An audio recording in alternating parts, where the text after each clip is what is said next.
It's been 3 years now since Dane County discovered its first positive case of COVID. And today we remember how uncertain the future then felt. Our Andrew Banstra spoke with UW Health's Dr. Jeff Pothoff about how the world has changed and how it'll impact our future.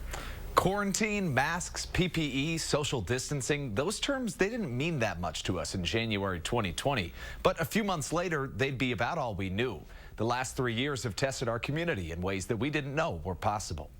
Had heard about this new novel coronavirus, wasn't even known as COVID-19 back then. It's hard to believe that it's been 3 years since Wisconsin's first positive case of COVID-19. It ended up being the 12th case of COVID-19, now that we know it, diagnosed in the United States. That was February 5th, 2020. Since then, COVID has touched every corner of our lives. 8 hours a day at home, working all the time, it just makes it really challenging to ultimately get outside. So just taking time to take a walk or do things like that, make sure my vaccines are up to date, I think is the biggest thing. On the front lines of a once-in-a-century pandemic, UW's Dr. Pothoff described anxiety for the safety of his team. But then there was a breakthrough. And then we had, what is nothing short of a modern medical miracle, the COVID-19 vaccine. He describes the worldwide elation, finally seeing the light at the end of a seemingly endless tunnel.